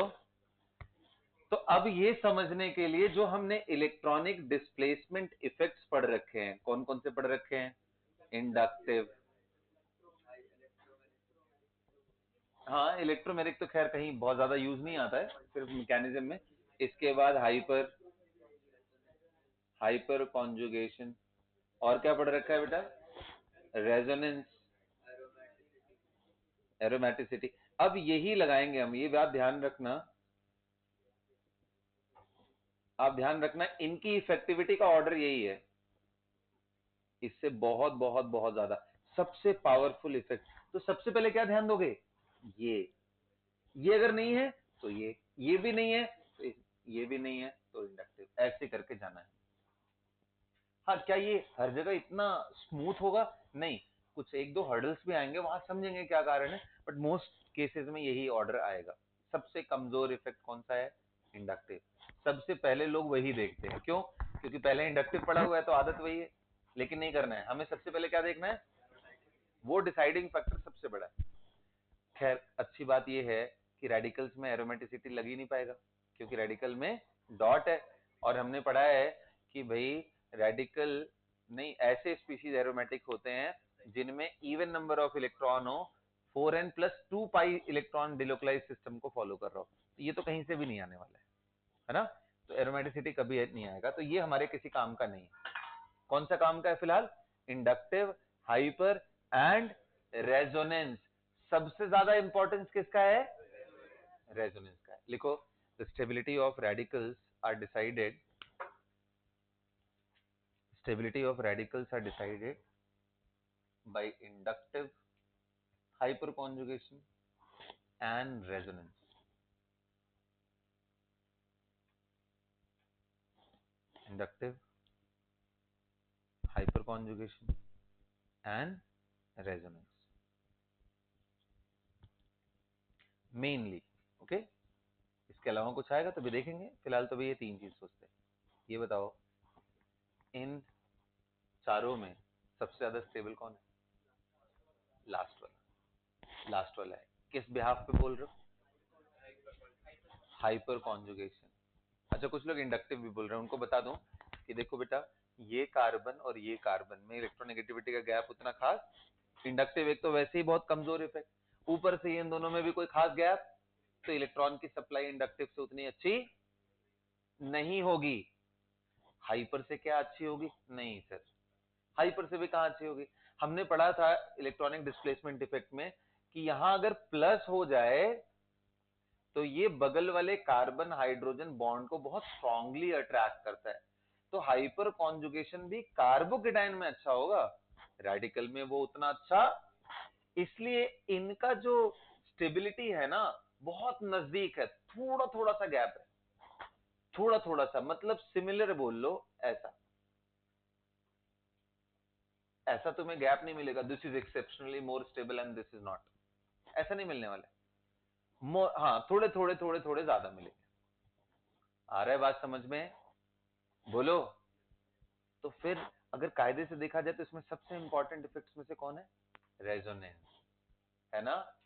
आपके सामने अगर कभी क्वेश्चन आ जाए कि बताओ कि ये 3 डिग्री है जहां पे 9 हाइपर कॉन्जुगेटिंग स्ट्रक्चर दिख रहे हैं क्या बेटा, 9 अल्फा हाइड्रोजन, 9 हाइपर कॉन्जुगेटिंग, और इसके सामने सिर्फ एक ऐसा आ जाए जिसको हम अलाइल रेडिकल बोलते हैं, क्या बोलते हैं? क्या मालूम है आप लोग को? अलाइल रेडिकल पता है? बोलो। इनमें स्टेबिलिटी का ऑर्डर क्या होगा? Allyl will be better. इसके पास 9 था और अलाइल में कितना है? सिर्फ दो ही, सिर्फ दो ही रेजोनेंस स्ट्रक्चर है ना, और इसके पास तो इतने सारे हैं, 9 हाइपर कॉन्जुगेटिंग स्ट्रक्चर, इसके पास सिर्फ दो रेजोनेंस, लेकिन इसका दो रेजोनेंस इसके 9 पे भारी है, क्योंकि इसका हाइपर कॉन्जुगेशन का क्वालिटी पुअर होता है, अच्छा क्वालिटी नहीं है। अच्छा होता तो एक बारी नंबर्स वर्सेस ये नंबर फिर हम देखते कि कौन ज्यादा पड़ रहा है कौन सा कम पड़ रहा है। आ रहा है बात समझ में? कभी आपके सामने आ जाए 3 डिग्री वर्सेस क्या चीज,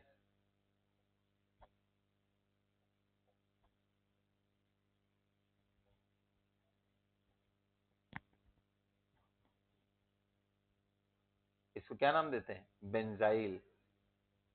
इनमें किसका ज्यादा होगा? नेचुरल सी बात है, क्योंकि यहाँ पे 5 रेजोनेंस स्ट्रक्चर, क्या आपने बनाया है रेजोनेंस स्ट्रक्चर? तो क्या मैं ये मान लूं कि सीधा सीधा हम लोग करें? तो ये तीनों ऑर्डर लिख लो, तीनों ऑर्डर लिखो, relative stability, this and this, very very important, note करो।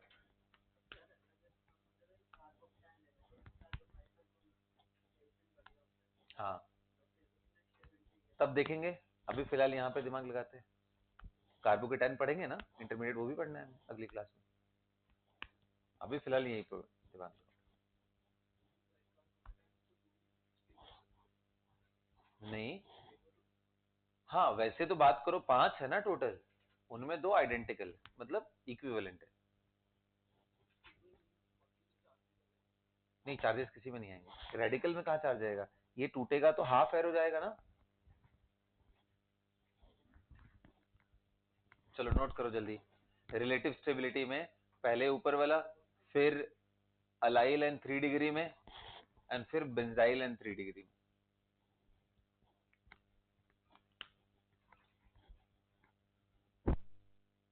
रेडिकल,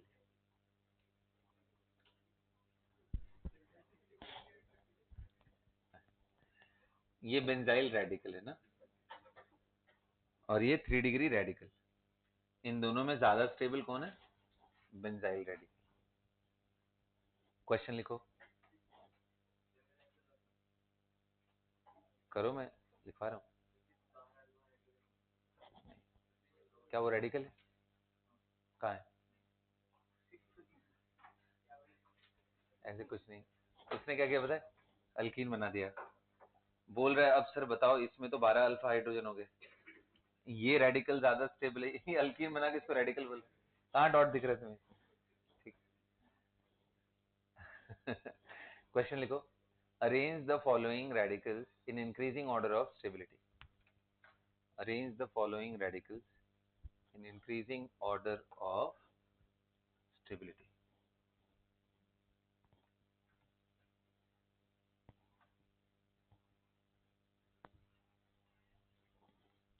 ओके चलो, तो पहला मैं दे रहा हूं आपको, बिल्कुल बात नहीं करना है बेटा, CH3 CH3, दूसरा दे रहा हूं CH2 double bond CH dot, इसका नाम क्या है जी? Vinyl radical. क्या नाम है? हाँ, नहीं फिनाइल नहीं, विनाइल विनाइल। अरे अलाइल विनाइल ग्रुप्स बताए हैं ना कॉमन नेम में, तो ये विनाइल है। अलाइल होता है इसके बाद एक सिंगल बॉन्ड कार्बन लग जाए। ध्यान रखना, ये सारी चीजें नोट कर रहा हूं मैं, ठीक है, आने वाले टाइम के लिए। अगला देखो, ये 3 डिग्री था, ये विनाइल है। इसके बाद मैं बात करूंगा किसका? अलाइल।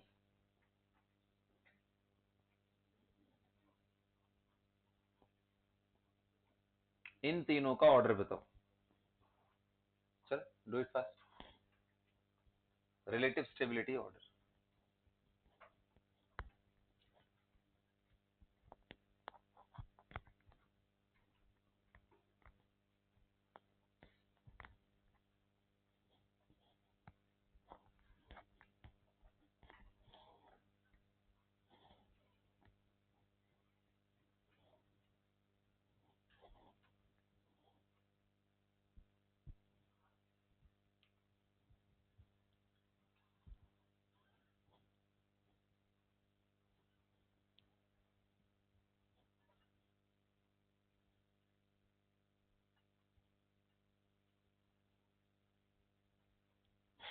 कर लिया? चलो, इन तीनों में सबसे ज्यादा स्टेबल थर्ड, 2 रेजोनेंस लिखोगे।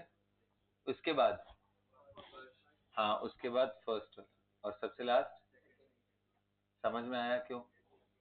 हाँ, विनाइल सबसे पीछे आएगा, क्योंकि जिस कार्बन पे डॉट है 7 इलेक्ट्रॉन, उसका आपने इलेक्ट्रोनेगेटिविटी बढ़ा दिया। एक तो ऐसे ही इलेक्ट्रॉन की कमी है, ऊपर से इलेक्ट्रोनेगेटिविटी बढ़ गई। अच्छी बात नहीं है ना?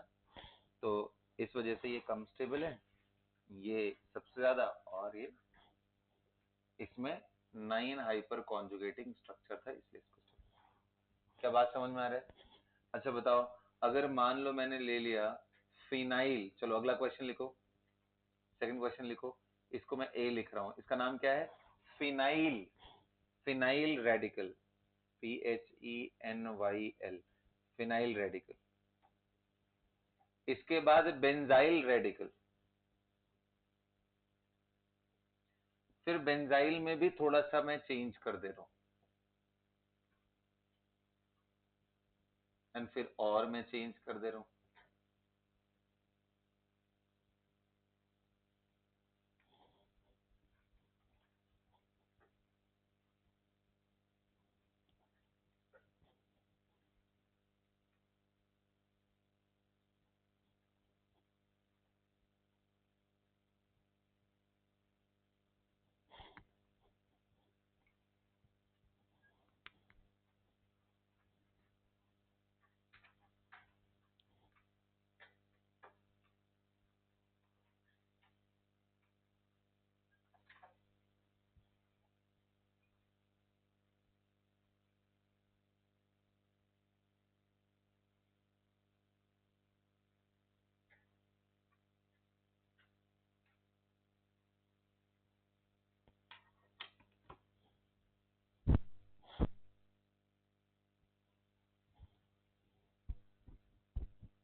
कर लिया बेटा? क्या लिखा? सबसे ज्यादा स्टेबल कौन सा है? D for Delhi. फिर और सबसे खराब पुअर है, ये तो पुअर स्टेबल है ना, फिनाइल, एंड फिर बेंजाइल, एंड फिर रीजन समझ में आया? 5 रेजोनेंस, इस पे 5 रेजोनेंस प्लस 3 हाइपर, बोलो ना, ये 3 वाला, और इस पे 5 resonance plus hyper conjugating structure. यहां तक समझ में आया? ये क्लियर हुआ? क्लियर हुआ ना? 7 इलेक्ट्रॉन था, ये अनस्टेबल क्यों था? क्योंकि 7 इलेक्ट्रॉन न्यूट्रल है, अनपेयर्ड इलेक्ट्रॉन है, इसलिए अब कहीं से इसको वो इलेक्ट्रॉन मिल जाए, शेयरिंग होने लग जाए, डिलोकलाइज हो जाए वो इलेक्ट्रॉन, तो ठीक है, स्टेबल हो जाएगा। डिलोकलाइजेशन हमेशा स्टेबिलिटी बढ़ाता है, चाहे वो कोई भी स्पीशीज। न्यूट्रल अल्कीन तक ज्यादा स्टेबल हो गया था डिलोकलाइजेशन। सबको क्लियर हो गया ये बात? बोलो। ओके जी। अब आओ एक बहुत इंटरेस्टिंग बात बताता हूँ, ठीक है? अब वो थोड़ा सा समझ के ऊपर जा सकता है, इसलिए थोड़ा ध्यान से सुनोगे, सभी लोग बहुत ध्यान से सुनोगे। मैं आपसे क्वेश्चन करना चाहता हूं कि what do you think about this, about these two radical? तो पहला इंप्रेशन दिमाग में जाता है, यार यहाँ 9 हाइपर कॉन्जुगेटिंग स्ट्रक्चर है, और यहाँ चलो सोच भी लिया तो 3 ही है, तो नेचुरल सी बात है खराब होगा इसके कंपैरिजन में, क्योंकि ये तो विनाइल जैसा है, विनाइल एंड sp2 पे डॉट है। लेकिन इंटरेस्टिंगली अगर आप डेटा देखोगे तो आपको पता चलेगा ये ज्यादा स्टेबल। इतना ही नहीं, 3 डिग्री से ज्यादा स्टेबल आपका ये रेडिकल भी है, यहां डॉट और यहां NO2 डाल दो।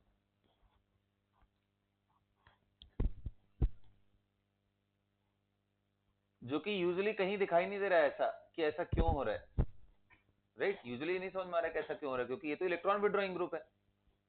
उस रेडिकल पे जहां पे वो डॉट क्रिएटेड है, वहीं पे इलेक्ट्रॉन विथड्रॉइंग ग्रुप अटैच्ड है। इसका मतलब इलेक्ट्रॉन विड्रॉइंग ग्रुप भी रेडिकल को स्टेबलाइज करते हैं। Answer is yes. And now how come? ऐसा कैसे हो रहा है ना? अब ये समझने के लिए एक बार फिर से आपको एमओटी समझना पड़ेगा। याद करो कि मॉलिक्यूलर ऑर्बिटल्स जो हमारे क्रिएट होते हैं, दो एटॉमिक ऑर्बिटल आपस में कंबाइन करके ये नीचे और ऊपर जाते हैं, lower energy and higher energy. अगर यहाँ पे इलेक्ट्रॉन विथड्रॉइंग ग्रुप, यानी खींचने वाले, इलेक्ट्रॉन खींचने वाले, पुल करने वाले, जिसका जेड स्टार ज्यादा है, ऐसे ग्रुप इन दोनों में से कोई एक ऐसा हो जाए, तो कितने लोग कह रहे हैं, मान लो ये ऑर्बिटल के बजाय एटॉमिक ऑर्बिटल ये हो जाए, तो अब कितने लोग कह रहे हो ये दोनों जब कंबाइन करेंगे तो एक नीचे और इन दोनों के बाद एक ऊपर जाएगा? ये बता, फील्ड इलेक्ट्रॉन जो डॉट था पहले यहां था, अब डॉट यहां है इलेक्ट्रॉन विड्रॉइंग ग्रुप की वजह से, ऑल थैंक्स टू दैट। किस केस में ज्यादा स्टेबिलिटी आएगी, इधर वाले में या इधर वाले में? एनर्जी जितना लोअर। तो ये इलेक्ट्रॉन विथड्रॉइंग ग्रुप, जिस मॉलिक्यूलर ऑर्बिटल में वो इलेक्ट्रॉन रुकता है, उस मॉलिक्यूलर ऑर्बिटल की एनर्जी को ही नीचे कर देते हैं, because of that they stabilise. And this is very specific to radicals only. ये बाकी और जगहों पे तुम्हें देखने को भी नहीं मिलेगा। ये रेडिकल के अंदर इतना इंपैक्टफुल होता है कि ये सब रेडिकल्स अनयूजुअली, क्योंकि यूजुअल नहीं लग रहा है, ये बिल्कुल भी नहीं लग रहा है, ये कहां से हो गया? तो इसके पीछे ये एक्सप्लेनेशन दिया जाता है। लिखो ये बात नोट करके, लिखो।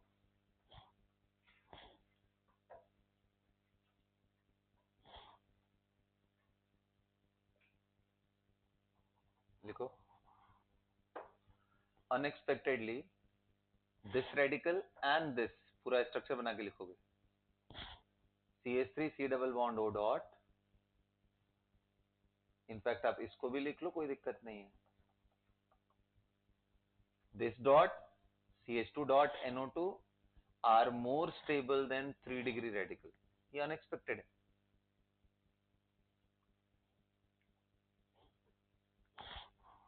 this and this radicals are more stable than 3 degree radical. And what is the reason behind this? What is the reason behind this?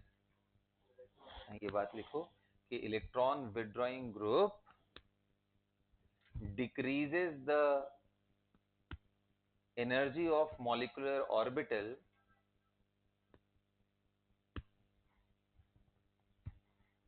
electron withdrawing group decreases the energy of molecular orbital in which the odd electron is placed, in which the odd electron is placed. जो dot electron है या odd electron है जिसमें रखते हैं, उसकी energy को ये नीचे कर देता है. And if the energy of molecular orbital decreases where the electron is filled, stability will increase. Molecular orbital decreases, the stability will increase. Stability will increase. समझ आ गया? ये क्लियर हुआ? और ये ध्यान रखना, ये बहुत बहुत ही अच्छे एग्जाम्स में ही इन टॉपिक को टच करने वाला है, ये तीनों को. बाकी तो जितना मैंने तुम्हें करा दिया, allyl, benzyl, phenyl, vinyl, 3 degree, 2 degree, 1 degree comparison, बस इतने में ही पूछा जाता है. ये कंपैरिजन बहुत ही अच्छा एग्जाम का स्टैंडर्ड हुआ तभी वो पूछने वाले, अदरवाइज नहीं. ठीक है? और इसका यूज मैं अभी के बाद सीधा +2 में ऑलमोस्ट एंडिंग वाले चैप्टर्स में टच करूंगा पॉलीमर के अंदर. इसके बाद इसका यूज भी ज्यादा नहीं है, ये बातें दिमाग से निकल भी जाती है, तो इसको थोड़ा हाईलाइट करके लिख लेना. इसको भूलना मत, जब भी रिवाइज करना है ये टॉपिक तो दिमाग में ही जाना चाहिए, ताकि जब इसका यूज आए तो तुम्हारे दिमाग में सही से ये पढ़ाओ. ठीक है? जैसे तुम लोगों ने एमओटी रिवाइज कर रखा है ना, जब जब उसका यूज आता है आपको याद रहता है. भाई सबकी बात नहीं कह रहा हूँ, देखो ये तो मैं मानता हूँ कि सारे लोग सिंसियर है नहीं, कुछ पढ़ाई करते हैं, कुछ बस टाइम पास करते हैं. तो कम से कम मैं सिंसियर लोगों की बात कर रहा हूँ कि आपके दिमाग में जैसे वो टॉपिक है वैसे ये बात भी दिमाग में रहना चाहिए. बार बार आप रिवाइज करोगे तो आएगा. सिंसियरिटी इसी से बनती है, और किससे बनती है? ठीक है, यहाँ तक क्लियर हो गया सभी को? चलिए, तो अब आप रिलेटिव स्टेबिलिटी समझ गए. अब ये समझते हैं कि रेडिकल्स आखिर रिएक्ट कैसे करते हैं. और एक और क्वेश्चन मैं आपको बताता हूँ कि रेडिकल स्टेबिलिटी पे सिर्फ रिएक्शन मैकेनिज्म नहीं, एक और क्वेश्चन बड़ा फेमस है, बॉन्ड एनर्जी का क्वेश्चन पूछता है एग्जाम में कि what is the order of bond energy of different carbon hydrogen bonds. ये कैसे डिसाइड करते हैं? तो याद करो, मैंने आपको एक चीज समझाया था, बॉन्ड एनर्जी कैसे डिसाइड करते हैं. बॉन्ड एनर्जी डिफाइन कैसे करते हैं? होमोलाइसिस के टाइम पे जितनी एनर्जी देनी पड़ जाए, वही होती है ना बॉन्ड एनर्जी. किसी एक बॉन्ड को होमोलाइसिस फैशन में ब्रेक करने के लिए जितनी एनर्जी देनी पड़ जाए, उसी को क्या बोलते हैं? Bond energy. तो एक क्वेश्चन करें डायरेक्टली, देखते हैं आप लोग के दिमाग में कहाँ जाता है. लिखो, देखो, arrange the following carbon hydrogen bond in increasing order of bond energy.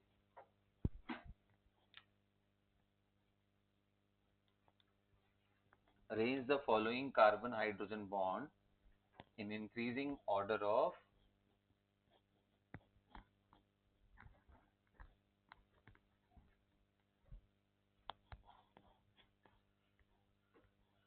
arrange the following carbon hydrogen bond in increasing order of bond energy. Okay, अब मैं तुम्हें ये स्ट्रक्चर बना के देता हूँ, थोड़ा ध्यान से समझना. और अलग अलग मैं हाइड्रोजन यहाँ डेजिग्नेट कर रहा हूँ. जैसे ये एक हाइड्रोजन ये कर दिया, इसको ए लिख दिया ताकि आपकी मार्किंग हो सके. फिर एक कार्बन का हाइड्रोजन ये भी है जिसको मैंने बी बोल दिया. फिर मैंने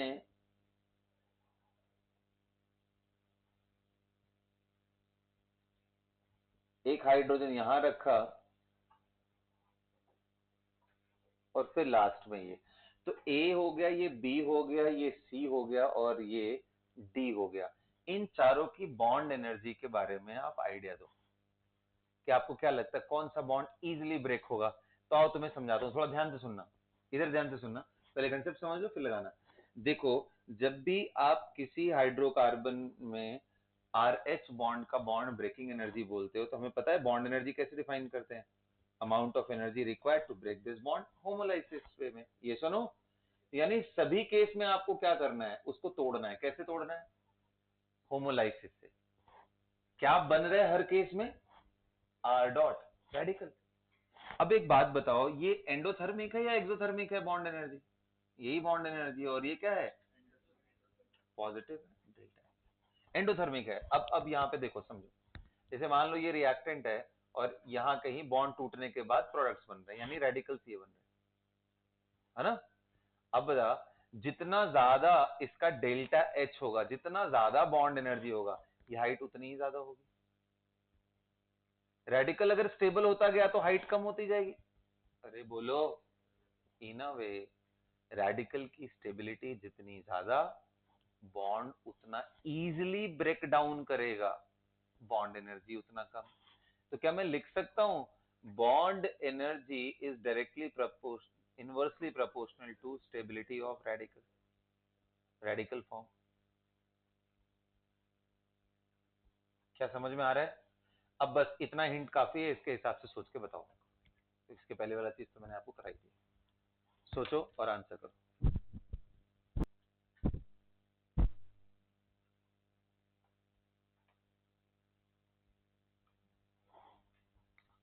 हो गया बच्चों? आइए देखते हैं। चलो एक बात बताओ, मुझे एक बस इतना बताओ, अगर ये बॉन्ड तोड़ा तो यहाँ रेडिकल क्रिएट होगा। ये कौन सा रेडिकल है? फिनाइल। वो तो खराब रेडिकल होता है, यानी इसको तोड़ना डिफिकल्ट है। Do you guys agree? सबसे डिफिकल्ट है मेरे ख्याल से इन सभी में। तो सबसे ज्यादा बॉन्ड एनर्जी किसका होगा? एक, काफी ज्यादा। अच्छा जी, उसके बाद सबसे ज्यादा स्टेबल रेडिकल कौन सा है? बेंजाइल वाला। क्योंकि यहाँ डॉट आया तो 3 hyper and 2 more hyper, 5 hyper and 5 resonance. बोलो, ये रेडिकल ज्यादा स्टेबल है, तो सबसे कम बॉन्ड एनर्जी बी का। दिख रहा है? अच्छा जी, अब बताओ इन दोनों में ज्यादा स्टेबल कौन है? सी ज्यादा स्टेबल है, तो बॉन्ड एनर्जी कम होगा, तो सी इसके बाद आएगा और उससे ज्यादा। This will be right. हाथ उठाओ कितने लोग का सही हो। ठीक है। So greater the stability of radicals, easier will be the bond. I mean, easier will be breaking that carbon hydrogen bond. क्या सभी को समझ में आ गया? तो आज देखो मैंने मोटे तौर पे आपको क्या समझाया कि भाई रिएक्शन कितने टाइप के होते हैं, एलिमेंट्री रिएक्शन क्या है, कॉम्प्लेक्स रिएक्शन क्या है, उनमें ट्रांजिशन स्टेट क्या होता है और इंटरमीडिएट्स क्या होते हैं। एंड इन सारे डेजिग्नेटेड इंटरमीडिएट में रेडिकल्स पढ़ा, रेडिकल की फॉर्मेशन कैसे होती है, एंड फिर उसका रिलेटिव स्टेबिलिटी। रिएक्शन की जहां तक बात है रेडिकल का, ये हम लोग पढ़ेंगे कब? जब हाइड्रोकार्बन का अल्केन का टॉपिक मुझे डिस्कस करना होगा, देयर वी हैव यूज। तो रिएक्शन के लिए मैं वहां के लिए अभी छोड़ता हूँ। इसके बाद अगली क्लास में हम लोग जो पढ़ने वाले हैं उसका नाम क्या है? Carbocations. Be prepared. That's all for the class.